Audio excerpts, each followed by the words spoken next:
안녕하세요. 나쁜부동산입니다. 지식산업센터 등기공포, 잔금이 없으면 맞아야 됩니다. 맞습니다.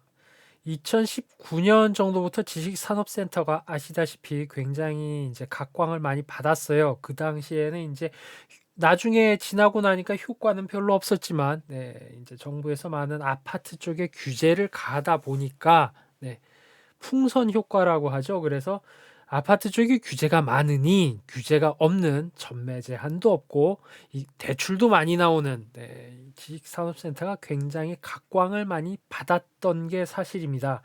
물론 그 각광받았던 이유 대출은 대출 나오고 뭐 전매 제한 없고 여러 가지 뭐 호재 뭐 이런 거는 지금에 와서는 그 좀 과도한 영업이 아니었나 했던 게 이제 다 드러나고 있지만 그 당시에는 이제 투자하셨던 분들은 제가 아까 말씀드린 대로 아파트 쪽에 규제가 많으니 이런 물건이 물론 당연히 그 성수동이나 좀 문정동 쪽에 초창기에 이제 지금처럼 지식산업센터 분양가가 정신 나가기 전까지 전에 굉장히 좀 저렴할 때 상대적으로 저렴할 때 하셨던 분들은 이득을 많이 보셨죠. 근데 그거는 일부분인 거잖아요. 그래서 뭐 소가 뒷걸음질 치다가 밟은 거 가지고 정말로 지산이 이제 2019년도, 20년도 당시에 좋은 물건이었냐 하는 건 굉장히 미심쩍은 부분입니다. 그래서 그때 물량이 올해 상반기부터 폭탄으로 전국에 이제 대공습이 펼쳐진다. 라는 내용입니다. 그래서 한 2025년까지는 물량이 엄청난 물량이 이제 쏟아지겠죠. 그래서 벌써부터 이미 아시는 분들은 아시겠지만 무피, 마피, 렌트프리 속출하고 있습니다. 이유는 그렇죠. 수분양자분들이 잔금이 없기 때문입니다. 잔금은 사실은 그분들 원래 없었어요. 그쵸? 애시당초 뭐 3천, 4천으로 뭐 투자 수익을 볼 수 있는 물건이라고 광고를 하고 그걸 보고 이제 들어가신 분들이니까 잔금은 애시당초 없었는데 왜 했냐 아시다시피 그러니까 지금 요즘 돼서 이제 등기할 때쯤에 그쵸 전매를 해서 그 중도금 이런 거 잠깐 5일 정도 이제 돌려가는 그 상품 해가지고 이자 쬐끔 내고 차익을 노리셨던 부분인데 아시다시피 지금 이미 이자가 이 지산의 월세 금액을 넘어선 부분이 있고 게다가 뭐 여러 가지 이제 부동산 경기도 심리도 악화된 부분이 있으니까 잔금이 지금 없는 겁니다. 없으니까 무피, 마피, 렌트프리가 속출을 하는 것이죠. 이 자료는 그래서 2022년 10월 7일 기준으로 경기 데이터 드림, 이게 뭐 산업단지 이런 거 이제 많이 이제 이런 거 조사해서 하는 이제 사이트예요. 거기 보시면 나와 있습니다. 그래서 보시면 경기도 지산 개수 918개, 그 중에 준공 개수 336개, 사용 승인 개수 268개, 착공 이전 개수가 무려 313개나 합니다. 그리고 그러면 이 918개의 지식산업센터에 들어갈 수 있는 유지 가능 업체 수는 15만 업체. 어마어마한 이제 숫자라고 보시면 되시고요. 이 수치만 보시더라도 감당할 만큼 과연 업체가 생기느냐? 대한민국에 이런 이 수치를 감당할 만큼 지산에 들어갈 수 있는 업종, 아시다시피 지산은 들어갈 수 있는 업종이 제한이 있죠. 업직종이 과연 생기고 있느냐? 여기서부터 이제 굉장한 의문이 드는 부분이고요. 그래서 19년부터 우후죽순 생겼습니다. 그 물건들이 올해 상반기부터 이제 등기를 시작하게 되겠고 22년 기준 전국에 1,300개 정도의 지산이 있으면 경기도에는 650개인데 이미 918개죠. 게다가 이건 10월 7일 기준입니다. 그러면은 그 전에 이제 스타트를 끄는 현장이라도 안 들어간 게 더 있다는 얘기예요. 여기보다 650개, 918개인데 이거보다 더 많다는 얘기입니다. 지금 이미 더 많다. 그렇게 보시면 되시고 애시당초 이제 아파트를 규제하니 그쵸. 뭐 전매 제한에 뭐에 대출 규제 뭐가 많이 반동으로 틈새 상품이라고 이제 광고를 했던 물건인데 뭐 이 부분은 오늘은 얘기를 하지 않을게요. 뭐 일부 현장이라고 저는 말을 하지만 사실 그 분양을 받기 위해서 가라로 사업자를 내는다는 게 그냥 처음부터 그냥 글러먹은 물건 아닙니까? 이 부분은 더 이상 얘기를 하지 않겠고요. 그래서 불법 투기 근절을 위해 단시일 내 전매 금지 등 규제와 관리 감독이 강화될 전망이라는 말이 나오고 있습니다. 이 앞부분은 저는 일단 투기라는 말은 좀 요즘에 안 맞는 말이라고 생각을 하니까 이 앞부분은 빼더라도 전매 금지 등 규제와 관리 감독이 강화될 전망이랍니다. 이유는 다 이제 보시겠죠. 아파트를 이번 정부 들어서 규제가 풀리면 여기를 풀었으니 이쪽을 강화할 수밖에 없겠죠. 그러니까 그 공무원분들이나 이쪽에서 이제 정책을 입안하시는 분들이나 입장에서는 어쩔 수가 없는 일 되겠습니다.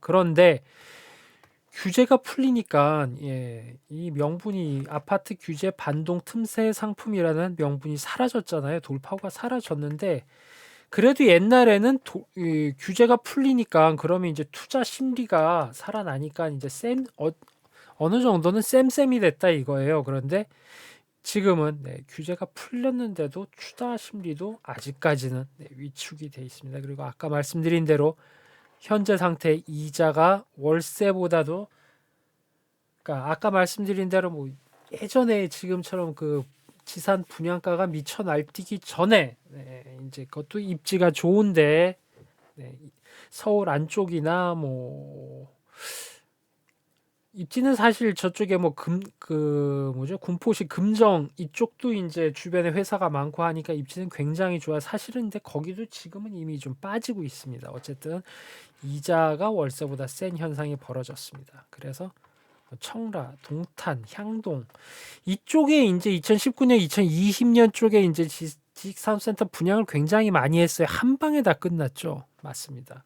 청약 지산인데 청약을 받고 청약을 받아서 막 첫날 이튿날 이 정도에 다 끝났어요. 그때는 그래서 막 와, 대단하다 뭐 이런 얘기가 들어서 이 이제 결과를 가지고 뭐 시행사든 뭐든 해가지고 지산을 많이 짓기 시작했으면 빈 땅에 택도 없는 데다가 일단 지산이라는 데는 뭐 좀 딴 얘기인데 일단은 회사가 들어가서 기업이 들어가서 이제 영업을 영위해야 되잖아요. 근데 무슨 그 직원 구하기도 힘든 자리죠. 뭐 요새 많이 말 많은 지금 막 우후죽순 생긴 데는 아니 무슨 직원이 면접 갈 수도 없는데 막 지산을 지어놓고서 뭐 호재니 뭐니 뭐 이상한 소리 많이 하고 있어요. 택도 없는 얘기입니다. 어쨌든 다시 돌아갈게요.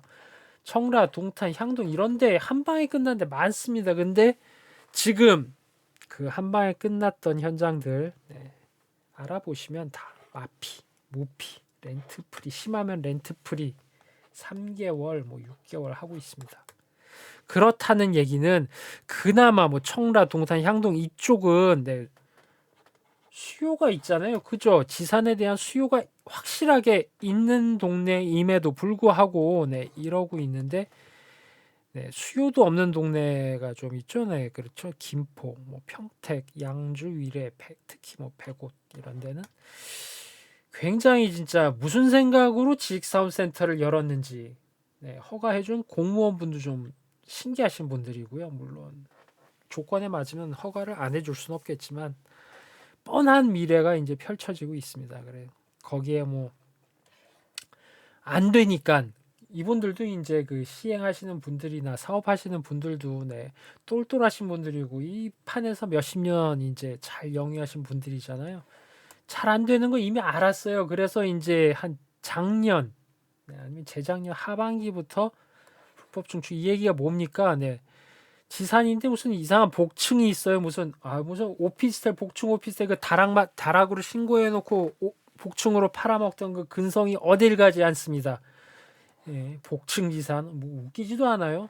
그렇습니다. 그리고 요새 보통 이제 잘 될 때는 이제 영업 수수료라 그러죠. 이제 영업 조직에 이제 내려가는 그 수수료가 분양가의 뭐 한 4%, 4.5%뭐 이랬어요. 4.5 분양성이 굉장히 떨어져서 영업하는 사람들이 잘 안 모여. 그러면 한 6%. 그 6%도 이제란 얘기는 자기 본인들 분양성이 굉장히 떨어진다는 얘기를 대놓고 하는 거기 때문에 그렇다고 뭐 그런 면이 있었죠. 근데 요즘 이제 지산이 네, 보시면 뭐 아시는 분들은 아시겠지만 12%, 15% 그리고 오픈한 지 뭐 한 1년 반 넘어갔는데 아직도 뭐 물량이 많아요. 그러면 20%짜리도 있습니다. 이 20%가 분양가의 20%죠. 분양가의 20%예요. 그러면 요새 이제 지산이 뭐 한 저렴이로 따져서 한 뭐 3억에서 4억 한다고 칩시다. 그러면 3억짜리라도 20%면 이게 얼마입니까? 6천만 원입니다. 6천만 원. 아무리 뭐 분명히 뭐 그러겠죠. 물어보면 그분들이 이거는 뭐 시행사나 뭐 회사에서 가지고 있다 아니면 회장님 뭐 지분으로 갖고 있던 보유분이라 뭐 특별하게 이렇게 뭐 수수료가 나간다라고 하지만 아니 그렇게 좋고 이렇게 수수료가 많이 나오면은 아니 3억짜리를 팔았는데 6천만 원 수수료가 나오면은 자기가 가져가면 2억 4천에 팔고 자기네들 본인 그 마진까지 더하면 아이고 이걸 왜 본인 달러빚으로 얻어서라도 해야 되는 물건이잖아요. 근데 왜 남을 줄까요? 그렇죠. 문제가 굉장히 많습니다. 네, 그래서 또 뭐 이게 뭐 이거 호갱노노 아닙니다. 요새 얼마 전에 네, 호갱노랑 이제 굉장히 비슷한 이 포맷으로 공장, 네, 공장도 이제 국토부에서 네, 실거래가 다 조회가 나오게 되어 있습니다. 그거 가지고 만든 이제 사이트가 있어요. 네, 여기서 나온 자료인데 여기 이제 가산 쪽입니다. 가산 쪽이고 그냥 뭐 성수동이나 아니면은 뭐 문정이나 옛날에 저렴하게 나왔을 때 굉장히 특수한 케이스라고 보시면 돼요. 일반적인 건 매물 물건이 제일 많은 동네가 제일 스탠다드한 기준이 되겠죠. 어딥니까? 그렇죠. 가디, 구디란 말이 괜히 있겠습니까? 가산 디지털 단지역 주변이 지산이 제일 많고 제일 정확한 스탠다드가 되겠죠. 네, 가격 다 빠지고 있습니다. 그래서 혹여나 지금 뭐 남아있는 미분양 물건, 뭐 악성 미분양 물건 아니면은 뭐 사업이라는 게 지금 요새 안 좋다 그래서 확 닫을 수가 없잖아요. 지금 요새 막 할까 말까 막 이런 물건은 이미 네, 한 8개월에서 10개월 이전부터 네, 굴러가던 수레바퀴니까 멈출 수는 없겠죠. 그래서 아직도 네, 이상한 동네, 아까 제가 말씀드린 이상한 동네에 뭐 신규로 들어오는 지산이 있어요. 그런 거 들어갔다가 네. 임대료 받아 물론 임대료 받는 것도 제가 아까 뭐 넘어갔지만 굉장히 탈법과 네, 앞으로 관리 감독을 강화한다는 내용에 걸리는 내용이 많죠. 네. 그걸 다 그냥 뭐 그렇다 치고 된다고 쳐서 네, 임대료 받아봤자 네, 은행 이자도 모자라서 내 돈을 박아요. 공실나면 이자의 관리비를 생으로 내죠. 관리비 굉장히 세게 나옵니다. 네. 1년을 버티자란 얘기가 뭐 지산 투자방 뭐 이런 데서 굉장히 좀 뭐 1년 버티면 다시 온다 뭐 이런 얘기 하고 있는데 큰일 날 얘기입니다. 네. 더 할 말이 없습니다. 오늘은 여기까지입니다. 네.